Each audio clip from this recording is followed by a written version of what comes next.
At the start of the full-scale invasion in 2022, Russian tanks thundered into Ukraine in long columns, symbols of strength, intimidation, and steel-clad certainty. But now, over 3 years later, those same tanks are nowhere near as common.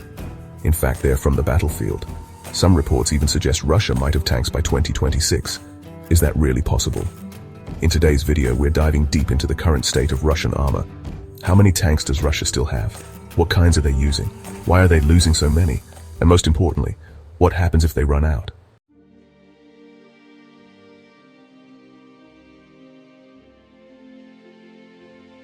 To understand Russia's current tank situation, we need to rewind.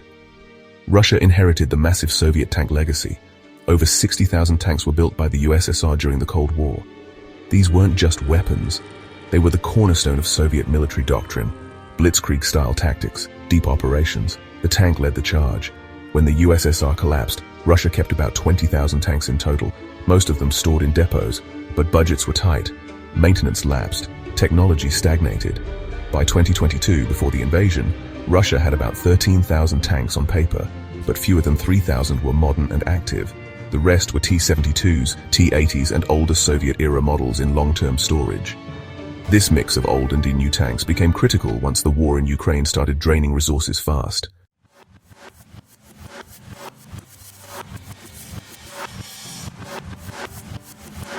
Let's talk numbers, and they're brutal. According to the widely cited open-source group Oryx, Russia has lost over 2,800 tanks with photo and video confirmation, but that's just confirmed. NATO and Ukrainian sources estimate the real number could be closer to 4,000. Some battles, like the infamous Battle of Vuhledar in early 2023, saw dozens of Russian tanks destroyed in a single day.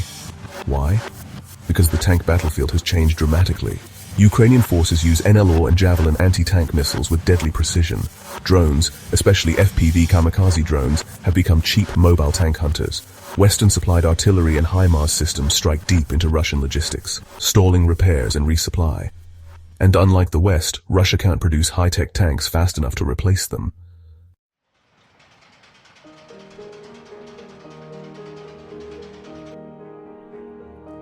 So how fast can Russia replace these losses? Russian officials boast that Uralvagonzavod, their main tank manufacturer, is producing or refurbishing up to 200 tanks per month.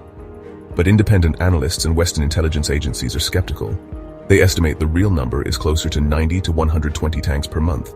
And many of these are not tanks. They're like T-62s and even T-55s. Yes, you heard that right. Tanks designed during the Khrushchev era are being shipped to the front. These tanks have limited optics, no modern armor, and outdated engines. They're vulnerable to everything from drones to RPGs. Meanwhile, tank crews are reportedly being rushed through training, sometimes with less than 2 weeks of instruction, before being sent into combat. At this pace, Russia is treading water, barely keeping up with battlefield losses, while burning through its reserve inventory.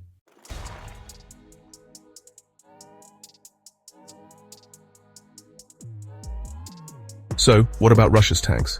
Where are the vaunted T-90M Proryev or the futuristic T-14 Armata? Well, the T-14 is largely a myth on the battlefield.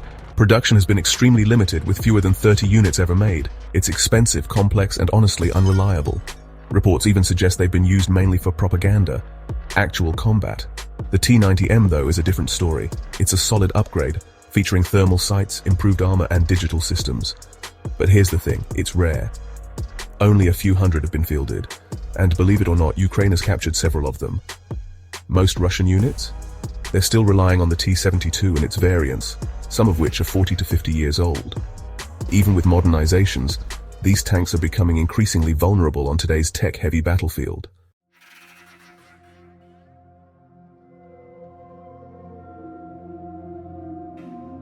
Here's the key point. We're not just seeing Russia lose tanks, we're seeing them. Military observers and Ukrainian commanders have reported fewer large-scale armored assaults in 2024 and 2025.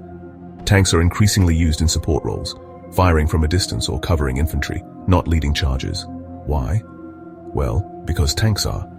And when they are used offensively, it's often in ones or twos, not the massive columns we saw in the early days of the war. Russia is clearly rationing its remaining tanks. They know they can't afford to lose them at the rate they once did. That's a dramatic change in Russian doctrine. It really shows how much pressure the Kremlin is under to conserve what's left of its armored force.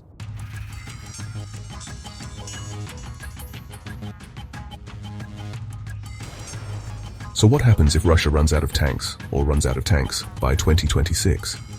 Let's be clear, Russia will likely still have tanks. But without trained crews, spare parts and survivability, tanks become liabilities. If current trends continue, Russia may rely almost entirely on drones, artillery, and infantry. Offensive capabilities will shrink. Without armored spearheads, breakthroughs become rare. Morale could drop.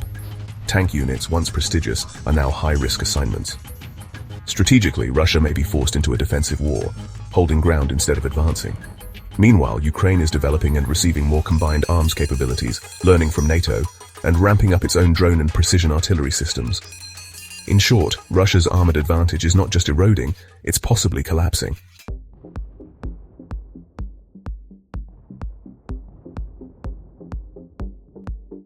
So, will Russia completely run out of tanks by 2026?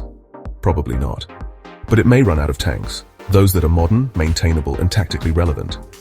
The more important story here isn't the of tanks, it's how much modern warfare has changed. The drone has replaced the tank as the king of the battlefield. Intelligence, speed, and precision now beat raw firepower. For Ukraine, this is encouraging news. For Russia, it's a looming problem. And for the rest of us, it's a signal that the next war might not be fought with rolling steel, but buzzing rotors and silent sensors.